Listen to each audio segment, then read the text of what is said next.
Why is this couple smiling? Perhaps they found hope, meaning, and purpose in the book of Revelation.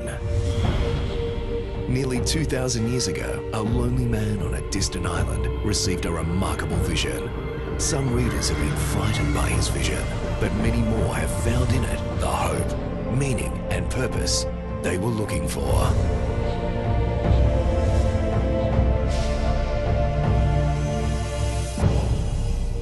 And now, here are your hosts, Dr. John Pauline and Dr. Graham Bradford. Welcome to our tour of the island of Patmos, the place where John wrote the book of Revelation. Behind me you can see the beautiful harbor of the island. It's very windy up here at the moment, and we've come through some rough seas to get here. But we also know that life can be rough as well, and we believe this series will help to give hope, meaning and purpose to your life. We're standing here at the entrance to the cave where, according to tradition, Jesus appeared to John, the Revelator, who passed it on to us. And we've also found out that these three stones here are to represent the Trinity, the Holy Trinity. And right back here we have the altar where it is claimed the very revelation itself took place. We're inside the monastery of St. John, which sits magnificently on top of the highest point in the island of Patmos. I'm in front of the chapel, which is a very beautiful place, and the entire monastery here has been placed in honor of the revelation that took place on this island. There is abundant ancient evidence that John was here on the island of Patmos as an exile, imprisoned because of his preaching of the gospel. But frankly, the island of Patmos looks like anything but a prison. You have the beautiful blue waters, you have the different shade of blue in the sky, you have the brown and the green of the hills. You often have the white, the bright white of the whitewashed houses that are done in that way to keep the summer's heat out of the interior. The island of Patmos is a magnificent, almost a magical place. Perhaps no more glorious place would be appropriate for this revelation of Jesus Christ and of the heavenly world to which he calls us. Language, Graham, actually is a representation of a people's culture. People think differently. Language expresses their different ways of thinking. We tend to think logically ABC, but actually the ancient Hebrews, which governed the kind of language John was using, they actually thought more ABA. I'd like to have on the screen right now a picture of the structure of the book of Revelation, which is structured in 7 parts with a prologue and an epilogue. And the first part and the last part, they are very much parallel and so forth, all the way up to the center. Now, logically, we tend to see the climax of a book at the end of the book, but the ancients thought differently. With this chiastic structure, it actually points to the center. And the very center of the book is the key part. And the book of Revelation is that way. So what you're really telling me is that the climax, the main message, is not at the end, because I like to read the end of the books, sometimes. Right. But if I want to understand this book, I go to the center to find out the main theme. In an ABA mentality, the center often becomes the key. Fascinating. And that's the way the book Absolutely Revelation fascinating. does it. Yeah. Right. But there's an even more important center of the book, isn't there? And that's Jesus. Oh, absolutely. If we're understanding this book right, we're understanding Jesus better, aren't we? We really are. And the coming of Jesus back to this world again is a big theme in the book of Revelation. In fact, we have here in the text, Revelation chapter 1, verse 7, this theme that we find reoccurring all the time in the book.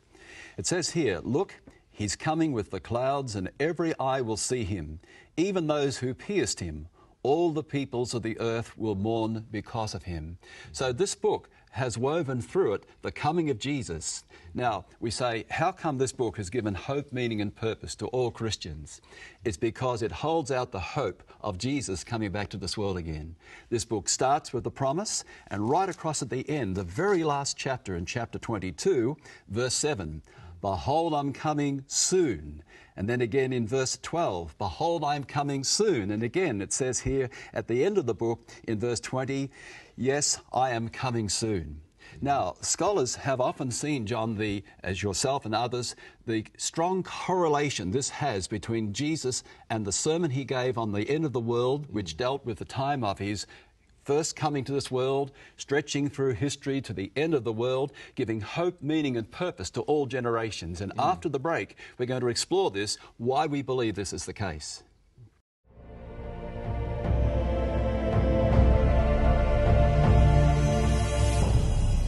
Welcome back.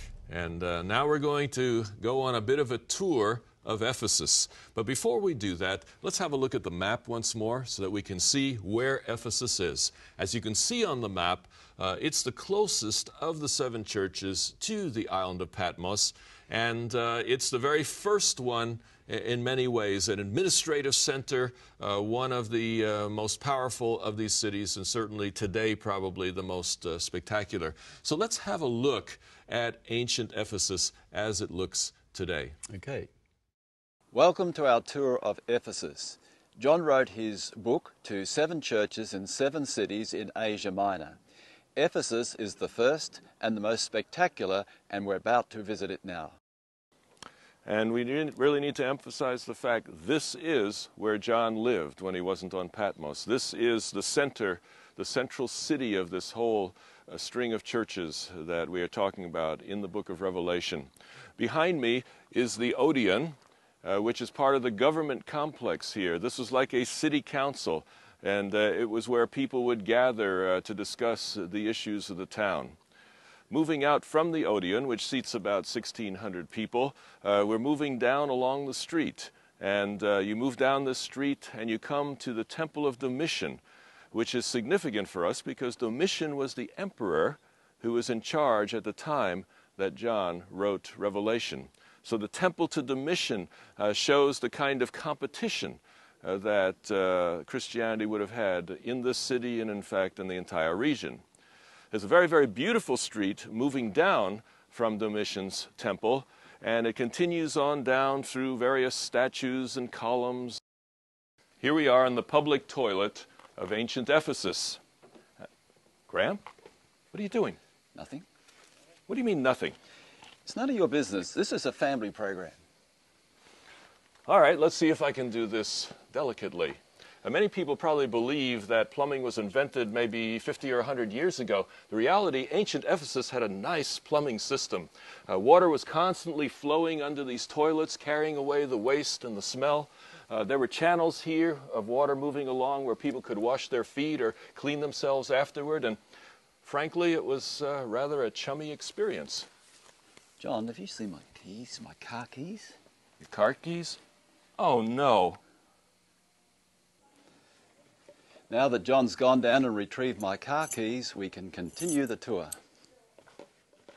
Can somebody give me a hand down here? Graham? Graham?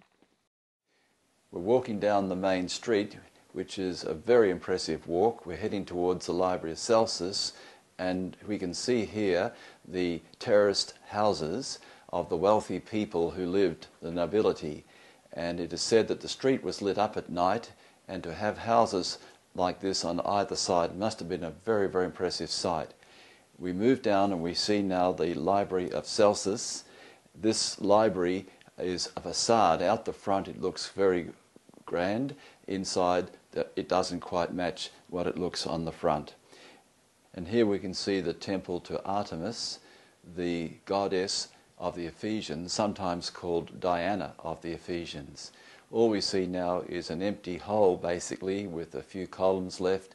It's been used over the centuries as a quarry for other buildings.